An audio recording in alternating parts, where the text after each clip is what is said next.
The United States is pleased with the adoption today of Resolution 2023, imposing additional sanctions on Eritrea. It has been victorious in recent wars against not one but two superpowers. Eritrea is arguably the most isolated country in Africa. Bordered by Sudan in the west, Ethiopia in the south, and Djibouti in the southeast, the nation has a 1,200-kilometer Red Sea coastline across from Yemen in Saudi Arabia. At its southern tip lie the Bab el-Mandeb Straits, the strategic link between the Indian Ocean and the Mediterranean Sea, via the Red Sea and the Suez Canal. Defying U.S. hegemonic power, the country of 6 million half Christian and half Muslim is currently the subject of UN sanctions. But Eritrea has fought not just one but two superpowers, the US and the old Soviet Union. We came to Eritrea to investigate for ourselves why the United States continues to try and overthrow a government overseeing one of the fastest growing economies on Earth.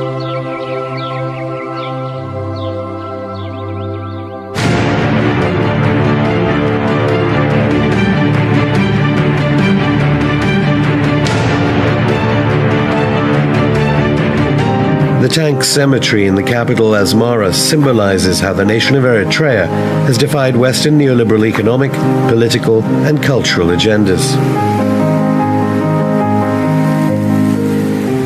Here I am at the so-called tank cemetery in central Asmara, the capital of Eritrea, and perhaps nothing can demonstrate so vividly the victory of such a small country like Eritrea against massive superpower military forces, whether it be the USSR or the United States of America via their proxies. Eritrea fought a 30-year war of independence against Soviet-backed Ethiopia from 1961. These pictures are from the more recent war against US-backed Ethiopia between 1998 and 2000, which claimed the lives of an estimated 70,000 out of a population of around 4 million at the time. The first man we talked to in Eritrea to find out about the country was the president. We thought it might be difficult getting access, but we had no problem in securing the interview. Isaias Afewerki is a veteran of the struggle. We spoke to him soon after international corporate media reported that he had died after an illness. This country was totally destroyed. 30 years of war,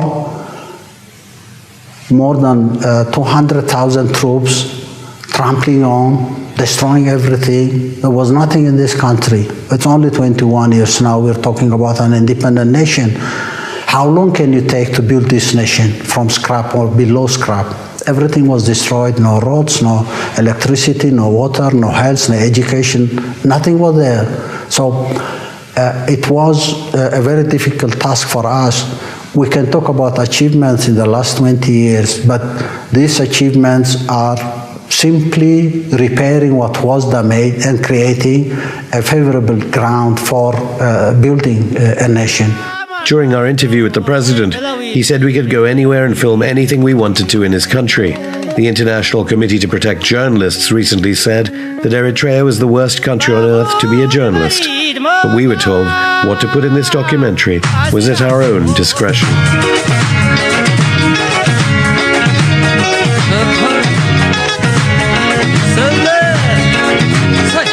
Education is one of the main priorities of Afewerki's ruling People's Front for Democracy and Justice party. So we came and made an unannounced visit to a school in the capital to find out what goes on in the nation that is being built. Remember, President Obama and US policy is aimed at sanctioning everything you see here. Hello. I asked the class why they thought Eritrea gets such bad press. Most countries hate Eritrea. Why? Maybe they're jealous. Maybe they're jealous. We talked to many students at the school, and all of them were ambitious, most wanting to go to free universities. Some did complain about the slowness of the internet when accessing Facebook and other social networking sites, though. But I did want to ask the headmaster one question about why there were so few symbols of Eritrea's struggle for independence and freedom on the campus. You don't have any statues for remembrance of the old students? all the students. I have one. In my school, I have. There was one student who left to the battleground when we had a conflict with Ethiopia. How many years back, I don't know. So we walked to the limits of the school grounds. Just 2 years back, the students agreed to build a statue just like this for remembrance of the ones who passed in the struggle during the struggle time and during the what you call fight we had with Ethiopia. And a number of students and in fact ex-students of this school passed away, and it's a memory of these students that they built this, and it was their own initiative anyway. For many around the world, Africa is synonymous with the prevalence of AIDS and HIV. It is an important part of education here. Under President Afewerki, HIV rates have halved. Today, the prevalence of HIV, according to the World Health Organization, is 0.8%. For neighboring US-backed Ethiopia, it's 2.4%. And for the richest country in Africa, South Africa, it's more than 18%. By comparison, HIV prevalence in the capital of the United States, Washington, D.C., is 3 times higher than that of Eritrea. There is HIV spread in Eritrea, but the percentage is very low, as low as 1%. And Western doctors are wondering why, when all your surrounding countries are much higher rates. What may surprise some viewers is that such successes in Eritrea have been accomplished without international charities or NGOs. Helping people is not bad at all as an idea, but using this pretext and using the organizations created in that environment for their own ends is what makes it unacceptable to anyone. But for us, it's not a matter of whether we like or not like NGOs or humanitarian activities. You want to be independent. It's a very complex situation because you get trapped in it. We've gone through this process because it's food aid coming, and the population is deprived of even working. They will be waiting for handouts. Waiting for handouts for years cripples communities. And once communities are crippled, they are so dependent, it becomes an addiction. Governments are subsidized because of this food aid and humanitarian or so-called humanitarian aid. They're not engaged in real productive activities. They don't mobilize their own population. It's slavery, it's poverty, it's famine. You're sometimes being used for their PR exercises. People are brainwashed and manipulated to believe things that are not true, that are not for real. Finally, when crises like this come up, what do politicians do? They think they can still continue manipulate opinions in the street. Again, without NGOs, we would see a network of brand new hospitals and medical centers throughout the country, from the highlands of the capital right down to the Red Sea coast.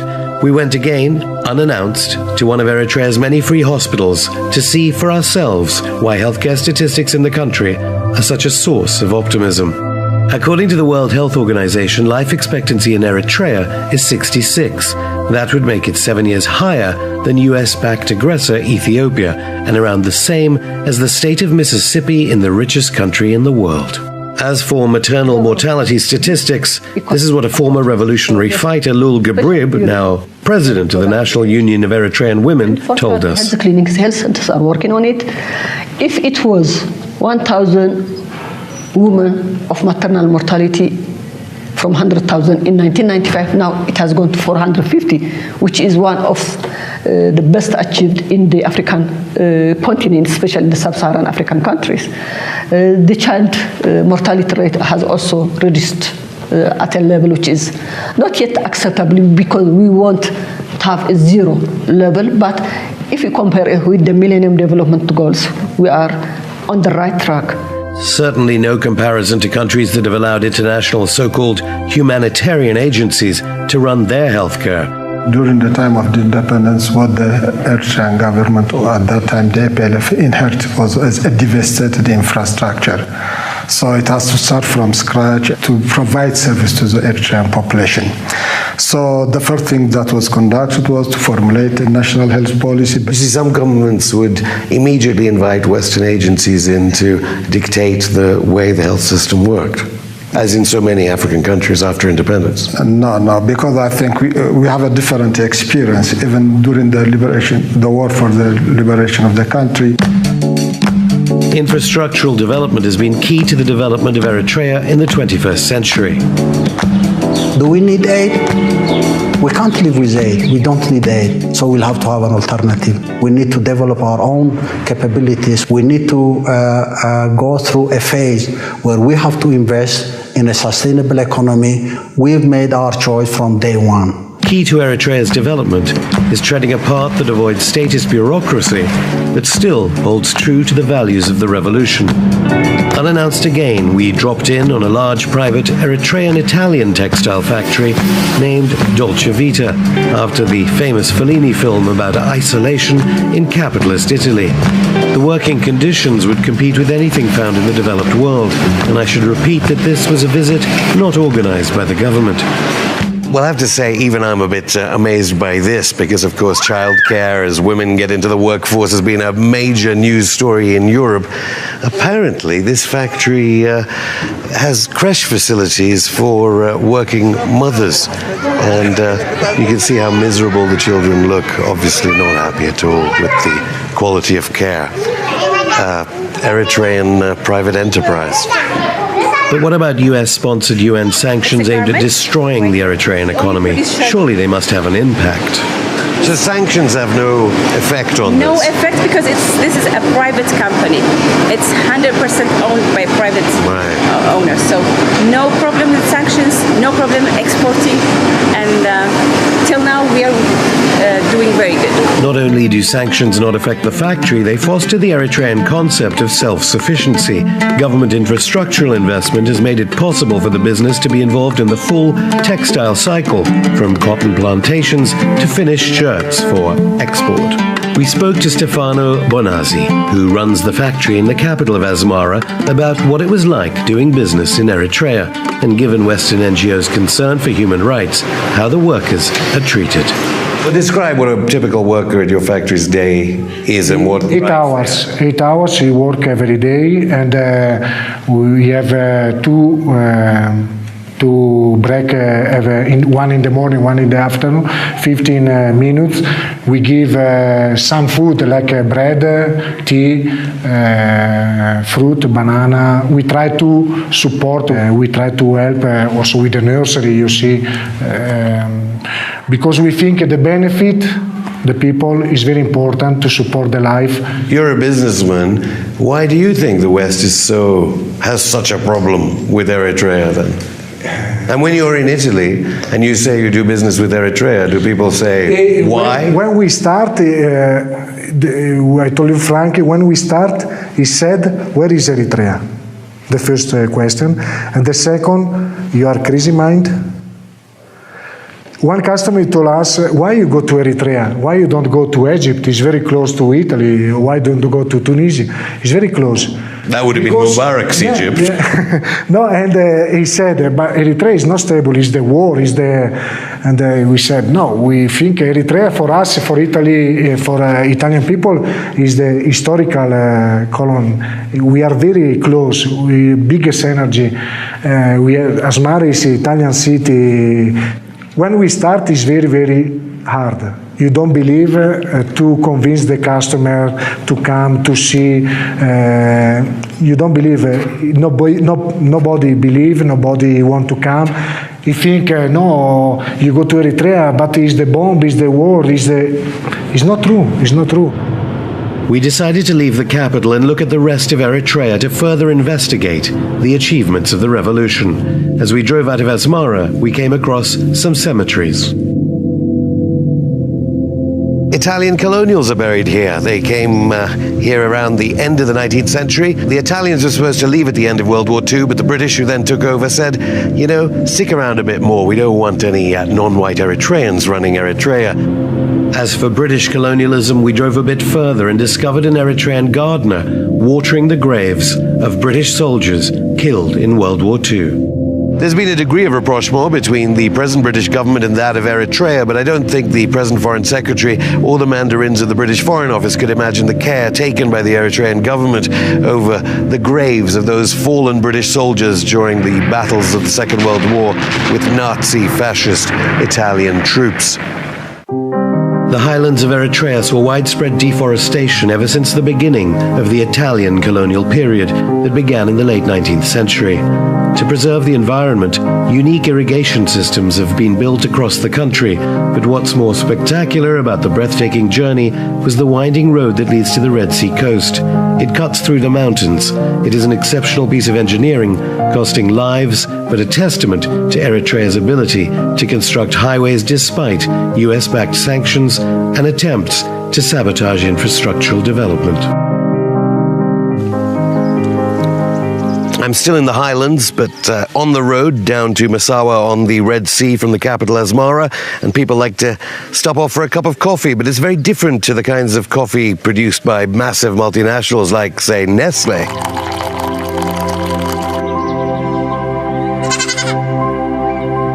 Food security is a vital issue in the Horn of Africa, and whereas other nations have relied on international relief agencies, Eritrea is refusing access to the country. Again, the president emphasized that the people know all too well the dangers of accepting overseas development aid from organizations like the UN. Ordinary citizens in this continent really know it more than experts because they live it. And the problem is, within the culture, within the stagnation created by these policies, even the UN agencies and the UN itself are trapped in this situation. It's a dynamic people will have to seriously consider. How do people get employed at UN agencies? How are they handpicked? How are these institutions and agencies structured? How are they brainwashed to work in an environment? Who pays them? And what are their private interests? The conflict of interest between what they get in terms of salaries, fat salaries, in terms of these grave situations in Africa, that conflict cannot be resolved. Ultimately, they will have to serve their own self-interest. And that's where we're stuck now. It's not only communities, governments in Africa, but even these institutions have become victims of their own private selfish interests. As we drove through the country, we saw fruit and vegetable markets by the roadside and plentiful supplies in village after village. The Eritrean government claims that since 2010 the country has, without any international aid agency assistance, achieved total food security.